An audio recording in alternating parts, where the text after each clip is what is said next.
Felicitous greetings, fellow fanatics. Welcome back, one and all. I'm Fanatic, and today we're taking a look at Mega Man 7, a retro run-and-gun platformer for the SNES by Capcom. We've roughly been following the release order of the Classic and X series, and a few months after the release of Mega Man X2, Rockman 7, The Showdown of Destiny, released in Japan in March of 1995, and reached Western shores in September of the same year under the title Mega Man 7. While the X series came out with its own traits that made it distinct from the original games, 7 returned to its roots in a way, though not without some changes, including some that were clearly influenced by the X games. Before you get to the main levels, 7 opens up with a short introductory stage. After that, you're given a choice of not 8, but 4 main stages to tackle. As usual, you may do these in any order, and each boss that you defeat gives you a special weapon that one of the others is weak against in rock, paper, scissors fashion. Once you defeat the first 4 bosses, you'll have a short interlude level where Dr. Wily steals Gutsman from a museum, and then you'll move on to an additional set of 4 stages which are confronted in the same way.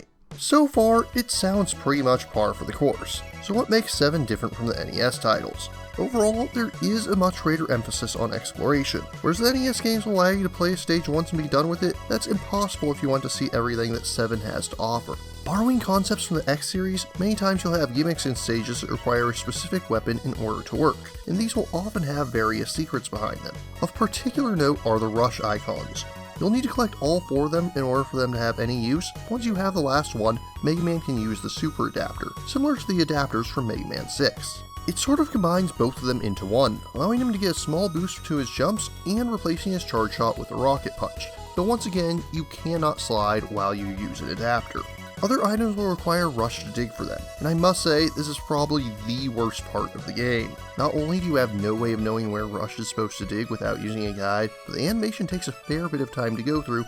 Even when you do know where the various items are hidden, it becomes quite a drag to do this over and over again through the various stages. And speaking of needing guides, you can also get Proto Man Shield if you're thorough. But unlike the rush parts, this is honestly not worth the effort. It's not hard to get, but it really doesn't do much beyond looking cool. Presentation-wise, the game doesn't look bad. The larger sprites do make the game look very expressive, and the animations aren't bad. However, the game does feel a little cramped at times with how much larger Mega Man and all the enemies are. It's something that's very hard to convey with just video, but you very much feel it when playing the game. As for the story, 6 months after Dr. Wily is sent to prison, 4 robots activate to bust him out. As Mega Man gives chase to the mad scientist once more, he encounters Bass, who challenges him to a duel. If Mega Man loses, Bass tells him to stay back and let him handle Wily, but if he wins, Bass mentions that it seems like Mega Man has things under control. I'm not going to put a spoiler section here because everyone knows by this point, it's like telling people Samus is a woman. It was a spoiler when the game first released, but everyone knows at this point that Bass is a rival to Mega Man built by Dr. Wily. Along the way, Mega Man rescues Bass after he's been damaged, but thereafter, he proceeds to destroy Dr. Light's lab after being repaired. From there, the final battle ensues, and it goes pretty much like you'd expect. Mega Man defeats Dr. Wily, Wily escapes again, the end. Or at least, that's how it's supposed to go. This has been complained about many times over, but it still can't go unaddressed. After the final battle, Dr. Wily reminds Mega Man that he is bound by the 3 laws of robotics and thus cannot harm a human being. In the original Japanese version, Mega Man just stands there, unable to do anything until Bass rescues Dr. Wily. In the English version, however, the translation team decided to add a line that is completely absent from the original script, where Mega Man declares he is more than just a robot and looks like he's about to actually kill Wily. Now, I understand that sometimes you have to make tweaks and clarifications for the purpose of localization, but this so completely changes the intent of the scene that it's clearly not just a localization issue. But I digress.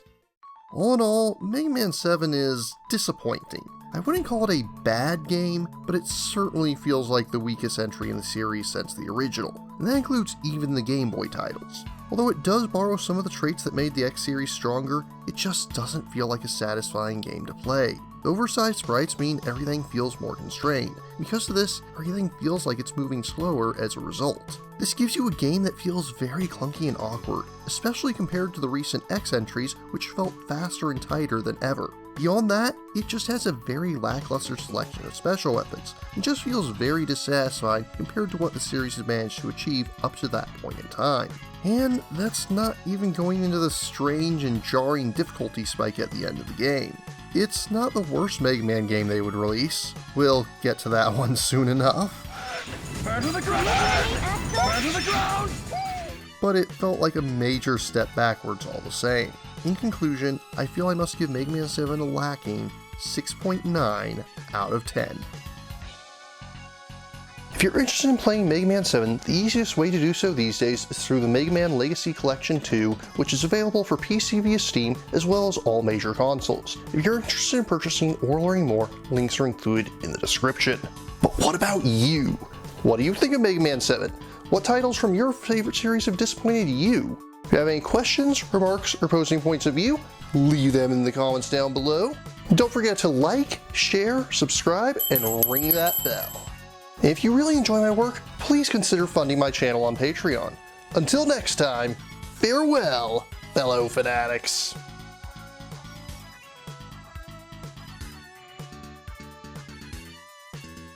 Thank you again for watching. I have plenty more to share with you if you're interested. You can click up here above my head to subscribe to my channel. You can click over here on my monitor to see the most recent video that I worked on. Or if you prefer, you can click up here to open this mysterious vault and see what video that the YouTube algorithm has picked just for you.